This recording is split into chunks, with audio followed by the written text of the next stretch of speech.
NEET 2025க்கு apply பண்ண போகிறீங்க அப்படின்னா என்னென்ன டாக்குமெண்ட்ஸ் கொண்டு போகணும் அப்படின்றது தான் இந்த வீடியோவில் சொல்ல போகிறேன். ஸோ நம்ம பேஜை ஃபாலோ பண்ணிவிட்டு நீட் படிக்கிறவங்க ஃப்ரெண்ட்ஸ்க்கும் மறக்காமல் ஷேர் பண்ணிடுங்க. ஸோ ஃபஸ்ட்டு வந்து ஆதார் கார்டு கொண்டு போகணும். அண்ட் செகண்ட் வந்து 10th மார்க் ஷீட்.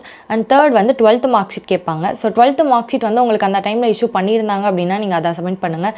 இல்லை அப்படின்னா நீங்கள் போர்டு எக்ஸாம் எழுதியிருப்பீங்க இல்லையா, ஸோ அதோட ஹால் டிக்கெட்டை நீங்கள் ஷோ பண்ணாலே போதும். ஃபோர்த்து பார்த்தீங்கன்னா passport size photo with white பேக்ரவுண்டோட வேணும். அண்ட் ஃபிஃப்த்து வந்துட்டு போஸ்ட் கார்டு சைஸ் ஃபோட்டோ, அதுவும் ஒயிட் பேக்ரவுண்டில் நீங்கள் கொண்டு போகணும். ஸோ பாஸ்போர்ட் சைஸ் ஃபோட்டோவில் வந்துட்டு வித் நேம் அண்ட் டேட்டோடு இருக்கணும். அண்ட் 6th ஒன் பார்த்தீங்கன்னா சிக்னேச்சர், ஸ்டூடெண்ட்டோட சிக்னேச்சர் கேட்பாங்க.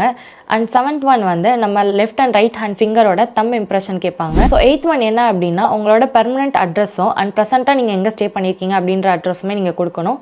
9th ஒன் என்ன அப்படின்னா உங்கள் phone number plus email ID. So இது கேட்பாங்க. பிகாஸ் இந்த இமெயில் ஐடியில் தான் உங்களுக்கு அடுத்தடுத்த அப்டேட்ஸ் வரும்.